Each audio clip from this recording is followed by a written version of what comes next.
A mitologia grega diz que muito antes dos humanos existirem, o mundo foi governado por seres cruéis e brutais. Para derrotá-los, Zeus reuniu seus aliados do Olimpo e declarou guerra contra o próprio pai. Essa é a história da Titanomaquia, uma guerra travada entre deuses e titãs que decidiu o destino do universo. Aqui você vai conhecer as narrativas que contam a história da humanidade. Meu nome é Adilson. Seja bem-vindo ao Codex. O chamado para a guerra. Seguimos falando da mitologia grega. Essa história é inspirada nos poemas da Teogonia, escritos por Hesíodo há 2700 anos. O conflito da Titanomaquia começa quando Zeus ainda era apenas um jovem. Naquela época, ele não possuía seus poderosos raios e nem imaginava que um dia poderia se tornar o rei dos deuses. Mesmo assim, ele conseguiu libertar os deuses que estavam presos no estômago do titã Cronos. São seus irmãos Poseidon e Hades, e suas irmãs Hera, Deméter e Hestia. Assim como ele, seus irmãos também estavam longe de ser as divindades poderosas que os mitos consagraram. Eram jovens, inexperientes e vulneráveis. Cronos, que era o pai de todos eles, governava o universo como um tirano. Foi por isso que Zeus e seus irmãos fizeram uma promessa. Eles iriam derrubar aquele reinado de terror. E assim começou a guerra entre deuses e titãs. Cronos foi o primeiro a formar seu exército, adotando Monte Otris como quartel-general. Ele convocou seus aliados que o seguiam desde os tempos remotos, quando ele derrotou Urano e liderou a fuga do Tártaro. Eram os titãs de primeira e segunda geração que respeitavam o poder de Cronos, mas também o temiam por sua violência implacável. Na linha de frente do Monte Otris estava Atlas, o mais forte entre todos os titãs. Dotado de uma força bruta incomparável, capaz de mover montanhas, ele foi escolhido como general para comandar as tropas de Cronos durante a Titanomaquia. Ao seu lado lutava Menoécio, seu irmão, o titã que personifica a ira violenta. Cruel e impetuoso, Menoécio era odiado pelos deuses por sua arrogância e por ser sempre o combatente mais feroz no campo de batalha. Os titãs também tinham ao seu lado a arma mais perigosa do universo, a foice adamantina de Cronos, a mesma lâmina mítica que um dia foi usada para amputar Urano. Chegou a hora do combate. Com grito de guerra, o exército dos titãs ergueu suas armas em saudação ao seu líder. O destino do universo estava em jogo. Um presente do destino. Os deuses estabeleceram sua base militar no Monte Olimpo, a montanha mais alta da Grécia, situada no norte do território. E por viver no Monte Olimpo, passaram a ser conhecidos como olimpianos. E os deuses ainda eram muito jovens e totalmente inexperientes para lutar em uma guerra. Zeus ainda poderia levar uma pequena vantagem, porque ele teve a chance de aprender a lutar com os curetes, quando ele vivia em Creta. Seus irmãos, por outro lado, estavam totalmente despreparados. Jamais receberam qualquer lição de combate e passaram a vida toda presos na barriga do pai. E por mais que os deuses fossem fortes e tivessem reflexos extraordinários, nenhum deles ainda sabia usar seus poderes divinos. E por isso, no campo de batalha, só restava a eles a luta corpo a corpo, usando armas comuns. Diante dessa enorme desvantagem, os deuses só conseguiram enfrentar os titãs de igual para igual porque receberam ajuda. Isso aconteceu pouco antes da primeira batalha da Titanomaquia. Num certo dia, Zeus estava se banhando num rio e, de repente, ele foi surpreendido pela aparição de uma ninfa. Uma mulher maravilhosa, como são todas as ninfas. E então ela se apresentou. Seja bem-vindo, Zeus, filho de Cronos. Meu nome é Estige. Testemunhei a sua coragem no resgate de seus irmãos contra o poder opressor dos titãs. Eu considero sua causa justa, por isso lhe ofereço minha linhagem para a guerra que está por vir. E nesse momento, 2 guerreiros formidáveis se apresentaram diante de Zeus. O primeiro era Kratos, a divindade que é personificação da força e do poder. A segunda era uma guerreira, Nike, a deusa da vitória, da força e da velocidade. Os 2 guerreiros se ajoelharam e fizeram uma reverência a Zeus. E antes de partir, Estige fez uma promessa. A partir de hoje, meus filhos marcham sob o seu comando. Nestas águas, eu lhe faço o meu juramento mais sagrado. Enquanto você lutar, eles nunca o abandonarão. Essa aliança foi fundamental para que os deuses resistissem naqueles primeiros anos de guerra. E a ninfa Estige foi reconhecida a partir de então como a primeira que ofereceu ajuda aos deuses na Titanomaquia. Os 2 guerreiros lutaram lado a lado com os olimpianos durante toda a guerra. E mesmo depois, quando os combates contra os titãs terminaram, Kratos e Nike, a força e a vitória, seguiram pela eternidade atuando como guarda pessoal de Zeus. Batalhas intermináveis.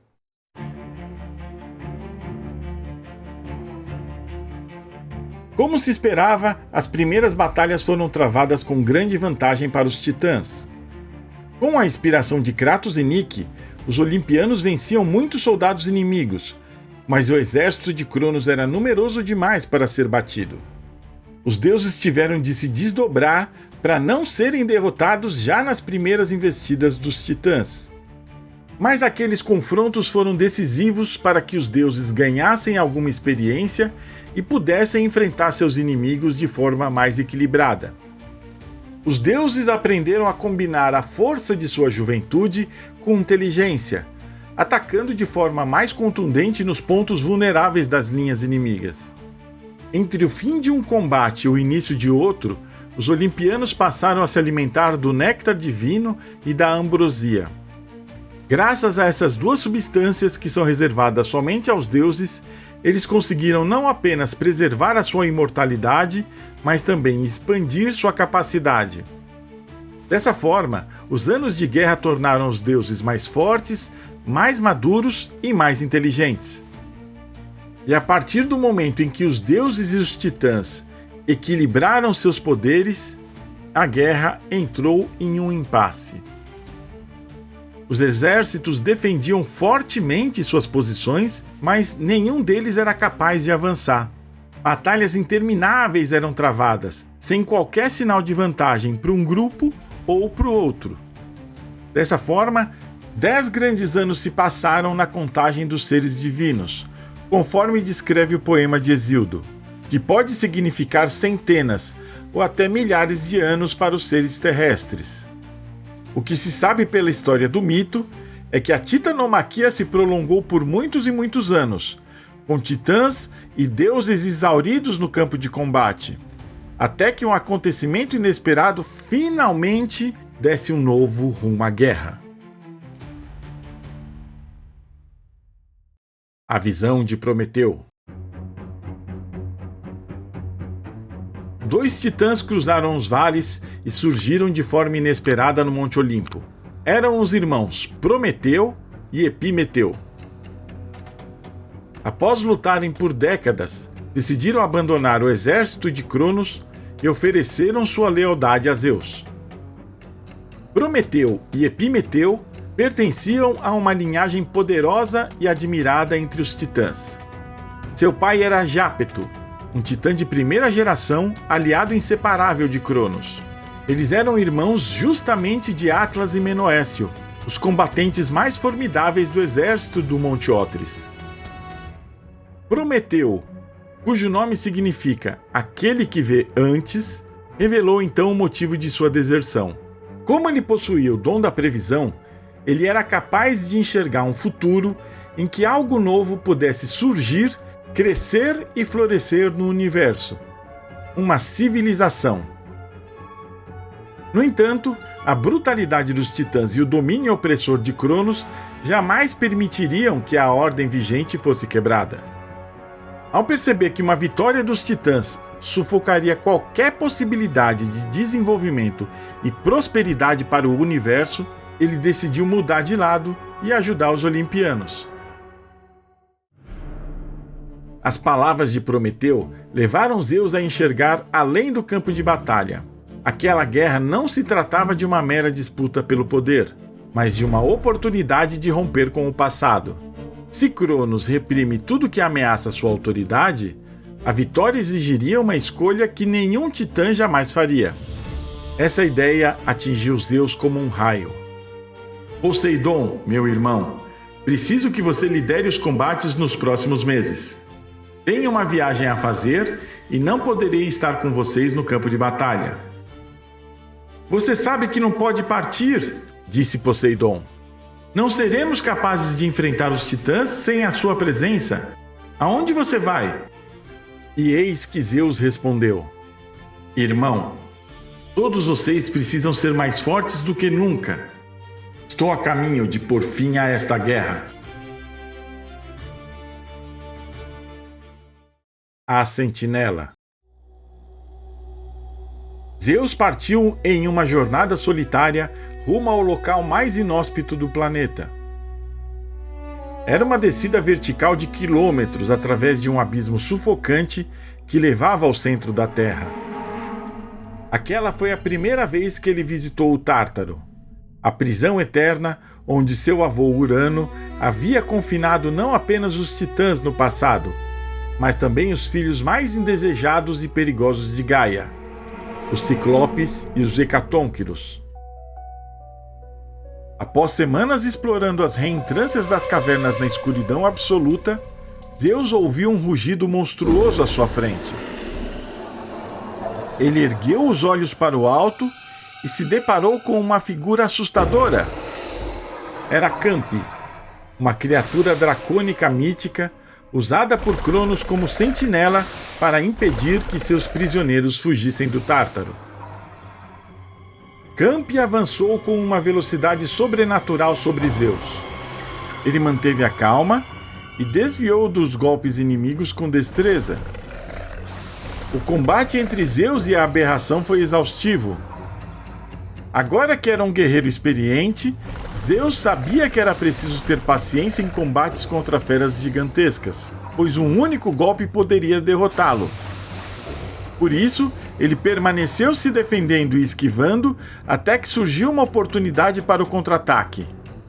Então, Zeus saltou sobre o pescoço desprotegido de Campe e cravou sua espada na pele escamosa da criatura, em um golpe fatal. Com a queda da carcereira, o caminho para as cavernas mais profundas do Tártaro estava finalmente livre.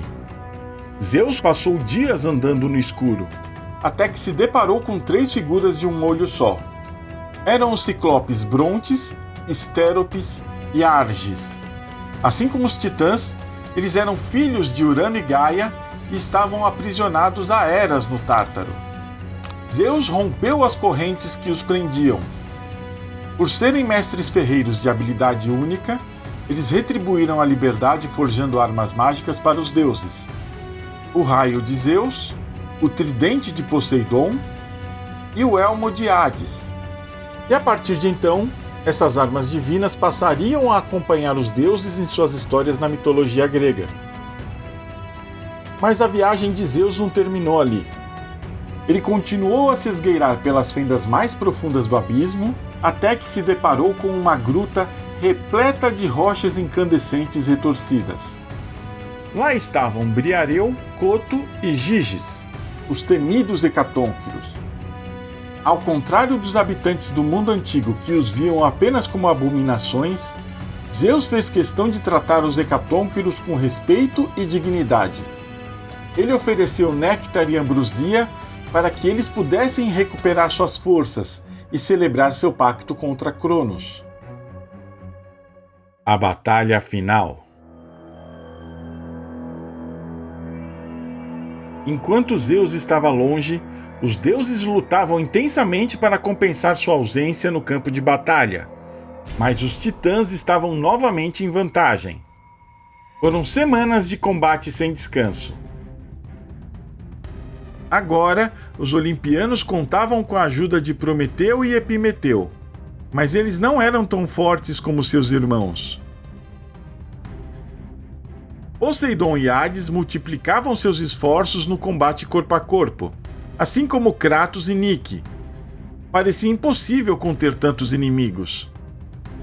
A batalha sem fim continuava, e aos poucos, a força bruta dos titãs foi se sobrepondo à vontade dos deuses, deixando os olimpianos sem opção.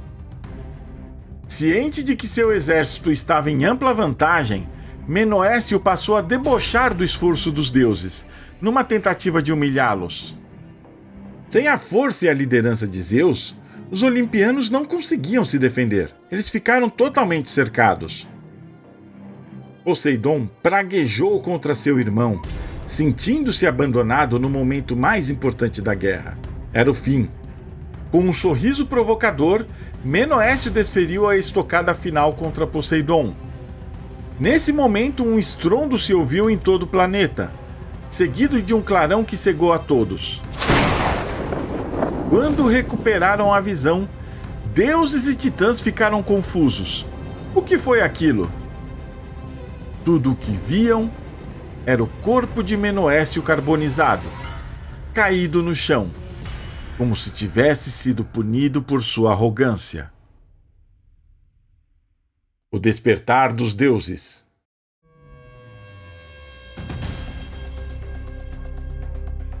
Do horizonte onde antes só havia desespero, surgiu uma luz. Era Zeus, rasgando o céu, voando em um carro de guerra. Em suas mãos, ele trazia hastes brilhantes de pura energia. Eram os raios mágicos forjados pelos Ciclopes durante a sua longa prisão no Tártaro. Além de abater seus inimigos com poderosas descargas elétricas, os raios também serviram para despertar a essência divina de Zeus. Com um movimento preciso, ele arremessou o projétil de energia que explodiu entre as fileiras inimigas, dispersando os titãs e abrindo caminho para o contra-ataque dos deuses. "Não, isso é impossível!" gritou Cronos. "Poseidon, meu irmão, os Ciclopes mandaram este presente para você", disse Zeus, entregando uma lança cintilante de 3 pontas para ele. Ao empunhar seu mítico tridente pela primeira vez, Poseidon sentiu um fluxo incrível de energia divina em suas veias. Seus poderes adormecidos eclodiram como um vulcão. As águas dos mares agora respondiam aos seus comandos, assim como as placas tectônicas dos continentes. Poseidon sorriu e decidiu dar um gosto de seu poder aos inimigos. Com o punho fechado, golpeou o solo com força, provocando um terremoto devastador que derrubou os titãs à sua volta. Zeus entregou a Hades um elmo de metal belamente forjado. "E este, irmão, é o presente que os Ciclopes mandaram para você." Ao equipar o Elmo da Escuridão pela primeira vez, seu corpo começou a perder as cores, até que ficou totalmente translúcido. Hades percebeu que estava invisível. Ele sentiu que o elmo lhe dava ainda mais poderes. Agora, ele conseguiria se esconder nas sombras de qualquer pessoa, ou até mesmo despertar um medo enlouquecedor em seus inimigos. Então o deus passou a correr pelo campo de batalha, golpeando os titãs, arrancando suas armas, sem que eles pudessem reagir. Nike assumiu o comando do carro de guerra voador, conduzindo Zeus em alta velocidade, enquanto ele disparava raios contra o exército inimigo. Os titãs corriam desesperados pelas florestas em chamas. O pânico se espalhou no exército do Monte Otris. Percebendo que a batalha havia fugido do controle, Atlas foi tomado pela ira. O general passou a golpear os olimpianos, arremessando grandes pedras contra eles. Quando Atlas se preparava para erguer mais uma rocha, ele e os demais titãs olharam para o céu e viram incontáveis pontos escuros voando em sua direção. Era uma chuva colossal de centenas de pedras gigantescas, que vinham de muito longe e desabavam sobre suas cabeças. Foi então que os titãs puderam ver a figura mais assustadora da guerra atacando em sua direção. Surgiam no horizonte 3 hecatônquiros, os filhos malditos de Gaia e Urano. Com a força descomunal de centenas de mãos, eles lançavam montanhas inteiras sobre os inimigos. Atlas foi atingido por dezenas de rochas e estava totalmente desorientado. Foi a oportunidade perfeita para Hades se aproximar e acorrentá-lo. Cronos esbravejou furioso. Não, vocês não podiam libertá-los. Zeus sorriu satisfeito. Diante da iminente derrota de seu exército, Cronos empunhou sua foice de adamante e desafiou os deuses. Agora era tudo ou nada. Zeus percebeu que aquele encontro pertencia ao seu destino e avançou para confrontar o líder dos titãs. Pai e filho ficaram mais uma vez frente a frente. A investida de Cronos foi implacável. Ele desferia golpes amplos e brutais, girando a lâmina de sua foice velozmente. A arma mítica cortava rochas e tudo que havia pelo caminho sem nenhum esforço, como se fosse palha. Zeus sabia do poder de Cronos, mas dessa vez ele estava pronto para superar seu pai. Ele concentrou-se e convocou seu golpe de energia mais potente. O céu se abriu em um rugido de trovão e uma descarga elétrica colossal atingiu o líder dos titãs em cheio. Um clarão explodiu e o estrondo ensurdecedor fez deuses e titãs caírem de joelhos. O robusto corpo do titã tombou desacordado. A titanomaquia havia chegado ao fim. A punição dos titãs. Com a vitória consolidada, chegou o momento de punir os titãs por todo o sofrimento que eles impuseram ao mundo. Cronos e seus irmãos foram acorrentados e lançados nas profundezas do Tártaro, assim como todos os titãs de segunda geração que fizeram parte do exército do Monte Otris. A pedido dos hecatônquiros, Zeus determinou que eles poderiam ficar como sentinelas na entrada do Tártaro. Eles seriam eternamente os carcereiros dos titãs, para que eles nunca pudessem fugir do abismo. Atlas, o general de Cronos, recebeu uma punição especial. Ele foi condenado por toda a eternidade a carregar o peso da abóbada celeste sobre seus ombros. Todos os demais que permaneceram neutros durante a titanomaquia puderam manter seus domínios e viveram livres durante a nova era. Os titãs Prometeu e Epimeteu, que mudaram de lado durante a guerra, foram convidados a ajudar na construção de uma nova civilização, como veremos mais para frente. Por ter apoiado os olimpianos desde o início e, sobretudo, por honrar seu juramento de forma exemplar, Zeus recompensou a ninfa Estige com uma fonte de águas mágicas que deságua no submundo. Esse rio concede invulnerabilidade a todos aqueles que se banham em suas águas. Além disso, jurar em nome do rio Estige tornou-se o compromisso mais sagrado entre os deuses, um juramento que jamais pode ser quebrado. O fim da Era dos Titãs marca também o início da Era dos Deuses. Mas como os olimpianos vão dividir o controle do universo? Como foi o nascimento dos outros deuses do Olimpo? Quem vai criar os homens e os animais? E por que Prometeu tentou roubar o fogo dos deuses? Se você quer que eu continue essa série com mais histórias da mitologia grega, deixa aqui o seu comentário. E para ajudar o Codex a continuar existindo, você pode fazer uma doação de qualquer valor via Pix no e-mail contribuacodex@gmail.com. E se não for possível contribuir financeiramente, não tem problema, você também ajuda muito se inscrevendo no canal, compartilhando esse vídeo e deixando seu comentário.